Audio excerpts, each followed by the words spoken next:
അഡ്വ ബലദേവ, മെക്സവനെ വിമർശിച്ച് ആദ്യം രംഗത്തെത്തിയത് BJP-യോ സംഘപരിവാർ സംഘടനകളോ അല്ല, മറിച്ച് CPM സംസ്ഥാന സമിതി അംഗവും പാർട്ടിയുടെ കോഴിക്കോട് ജില്ലാ സെക്രട്ടറിയുമായിട്ടുള്ള P. മോഹനൻ മാസ്റ്റർ ആണ്, അല്ലേ? അപ്പോൾ സ്വാഭാവികമായി ശ്രീജിത്ത് ചൂണ്ടിക്കാണിച്ചതുപോലെ ഈ ഒരു ഇൻഫർമേഷൻ മതരാഷ്ട്രവാദത്തിന് വേണ്ടി പ്രവർത്തിക്കുന്ന ചിലർ അല്ലെങ്കിൽ നിരോധിക്കപ്പെട്ട സംഘടന അത് പുനരുജ്ജീവിപ്പിക്കുന്നതിൻ്റെ ഭാഗമായി ഈ വിളിച്ചു ചേർത്ത ഒരു കൂട്ടായ്മ, അങ്ങനെയുള്ള ഗുരുതരമായിട്ടുള്ള ആരോപണങ്ങളാണ് P. മോഹനൻ ഉന്നയിച്ചത്. അങ്ങനെയാണെങ്കിൽ മോഹന് എവിടെ നിന്ന് ഈ ഇൻഫർമേഷൻ കിട്ടി എന്ന് സംസ്ഥാന ആഭ്യന്തര വകുപ്പ് തന്നെ അല്ലേ പരിശോധിക്കേണ്ടത്? നോക്കൂ, മോഹനൻ പിന്നെ ടേൺ അടിച്ചു. അത് എന്തായാലും മുകളിൽ നിന്ന് വിളി വന്നു കാണും. മാത്രമല്ല, ഇതിൽ ആഭ്യന്തര വകുപ്പ് കൈകാര്യം ചെയ്യുന്ന മുഖ്യമന്ത്രിയുടെ മരുമകൻ കൂടിയായ മന്ത്രി റിയാസാണ് ഇതിനെ അഭിനന്ദിച്ച് രംഗത്തെത്തിയത്. എനിക്ക് തോന്നുന്നു അവർക്ക് അപ്രിസിയേഷൻ ലെറ്ററൊക്കെ കൊടുത്തു തോന്നുന്നു. മാത്രമല്ല, തൻ്റെ മണ്ഡലമായ ബേപ്പൂരിലേക്കും ഇതിൻ്റെ ശാഖ തുടങ്ങണം എന്ന് അവരോട് അഭ്യർത്ഥിച്ചതും റിയാസാണ്. എവിടെയോ എന്തൊക്കെയോ കുഴപ്പങ്ങളില്ലേ അഡ്വ ബലദേവ്?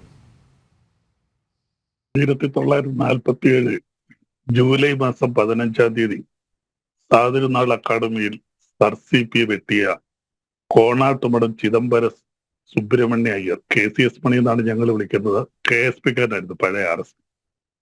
ഞാൻ പറഞ്ഞത്, എല്ലാ രാഷ്ട്രീയ പാർട്ടികൾക്കും പണ്ടൊക്കെ ഇങ്ങനെ ആയുധ പരിശീലനം അല്ലെങ്കിൽ കായിക പരിശീലന സംഘങ്ങളുണ്ടായിരുന്നു.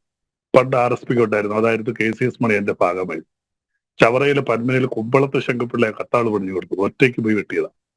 57-ലെ സമരത്തിൽ RS പ്രത്യേകം സമരം ചെയ്തു. CPM-നുണ്ട്, CPI-ക്കുണ്ട്, ആദ്യകാലങ്ങളിൽ കോൺഗ്രസിനുണ്ടായിരുന്നു.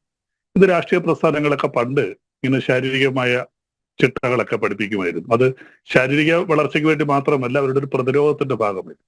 ഇപ്പോൾ RSSന് 73,117 ശാഖകൾ പ്രവർത്തിക്കുന്നതാണ് കണക്ക്. അതവിടെ നിൽക്കട്ടെ. ഇപ്പൊ എല്ലാ പാർട്ടികൾക്കും ഇതുണ്ട്. പക്ഷെ ഇവിടുത്തെ പ്രശ്നം ശരിയാണ്, ശ്രീ അനിൽ പറഞ്ഞു, ശ്രീജിത്ത് പണിക്കർ അത് വളരെ വ്യക്തമായിട്ട് അതിന്റെ കാര്യങ്ങൾ ഇവിടെ പറയുകയുണ്ട്.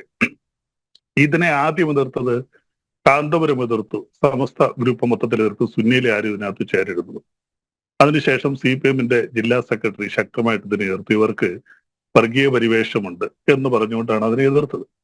അതിനകത്ത് PFI, ജമാഅത്തെ ഇസ്ലാമി, NDF തുടങ്ങിയ നിരോധിത സംഘടനകളൊക്കെ ഇതിൽ നുഴഞ്ഞു കയറി പ്രവർത്തിക്കുന്നുവെന്നാണ് അവർക്കുണ്ടായിരുന്ന ആക്ഷേപം. അതിന് മുസ്ലിം ലീഗിന്റെ സംഘടന തന്നെയാണ് എതിർത്തത്.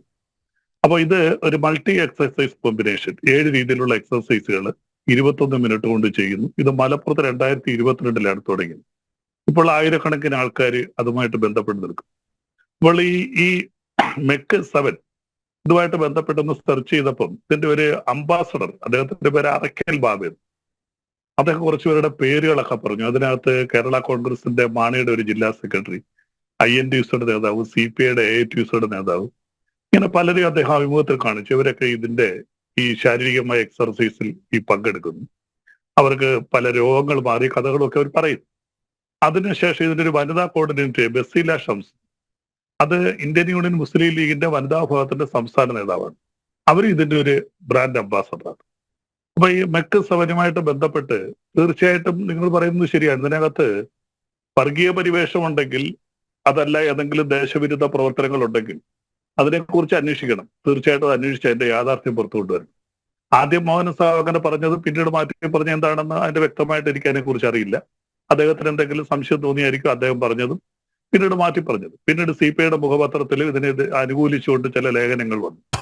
അപ്പൊ എന്ത് തന്നെ ആയിരുന്നാലും, ഏതൊരു സംഘടനയായാലും, അത് ഹിന്ദു സംഘടനയായാലും മുസ്ലിം സംഘടനയായാലും ക്രിസ്ത്യാനി സംഘടനയായാലും, അവർക്ക് കായിക പരിശീലനം നടത്തുന്ന തെറ്റൊന്നുമല്ല. പക്ഷെ അത് നമ്മുടെ ദേശത്തിനും നമ്മുടെ അഖണ്ഡതയൊക്കെ ബാധിക്കത്തക്ക രീതിയിലാണ് അതിന്റെ ഉദ്ദേശമെങ്കിൽ അത് അന്വേഷിച്ച് കണ്ടെത്തണം. അതിന് ശക്തമായിട്ട് പ്രതിരോധിക്കുകയും വേണം. അതിനകത്ത് നമ്മൾ രാഷ്ട്രീയം കണ്ട കാര്യമൊന്നുമില്ല. കാര്യം നമ്മളെല്ലാവരും ഹിന്ദു, ക്രിസ്ത്യാനി, മുസ്ലിം എന്ന വ്യത്യാസമൊന്നുമില്ലാതെ ഒരുമിച്ച് പോകുന്നു. ചില വളരെ കുറച്ച് പേര് വർഗീയവാദികൾ ഇതിനിടയ്ക്ക് കടന്നു വന്ന് വർഗീയ സംഘർഷങ്ങൾ ഉണ്ടാക്കുന്നു.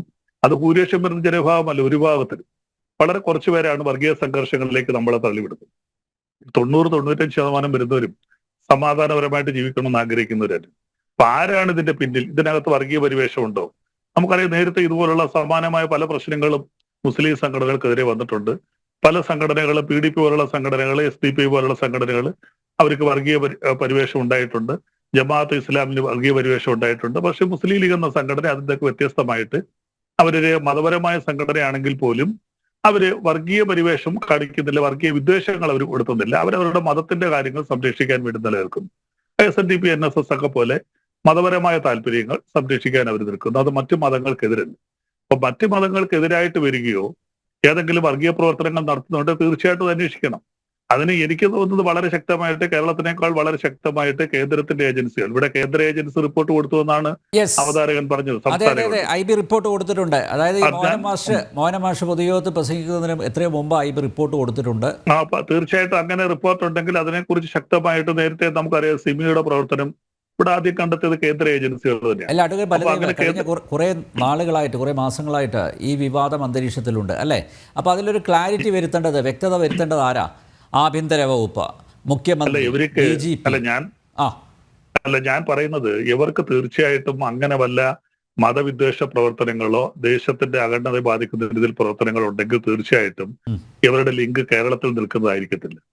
തീർച്ചയായിട്ടും ഇവർക്ക് സംസ്ഥാന തലത്തില്, അന്തർദേശീയ തലത്തില് ഇവർക്ക് ഇവിടെ ശ്രീയുത്ത് പറഞ്ഞല്ലോ സാമ്പത്തിക കാര്യങ്ങൾ.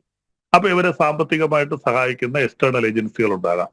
ഇവർക്ക് പുറത്തു നിന്ന് സാമ്പത്തിക സഹായം വളരെ കൂടുതലായിട്ട് അങ്ങനെ ഏതെങ്കിലും ഉണ്ടെങ്കിൽ തീർച്ചയായിട്ടും ഇവിടുന്നുള്ള, ശരിയാണ്, അവർ വലയായിട്ട് അവർ തന്നെ പറഞ്ഞു ഞങ്ങൾ വലയായിട്ട് അടങ്ങുന്ന സമ്പത്തൊന്നും പിരിക്കുന്നില്ല, അല്ലാതെ ഞങ്ങളൊരു ഒരു തീർച്ചയായിട്ടും രോഗങ്ങളെ വിമുക്തമായിട്ടും നല്ല ആരോഗ്യപരമായ ഒരു സമൂഹത്തെ സൃഷ്ടിച്ചെടുക്കാൻ അവർ ഒത്തിരി പേരെ കാണിച്ചു. അതിനകത്ത് ഹിന്ദുക്കളും ക്രിസ്ത്യാനികളും മുസ്ലിങ്ങളൊക്കെ ഇന്ന് ഞാൻ അഭിമുഖത്തിൽ കണ്ടു. ഹിന്ദുക്കളുണ്ട്, ക്രിസ്ത്യാനികളുണ്ട്, മുസ്ലിങ്ങളുണ്ട്.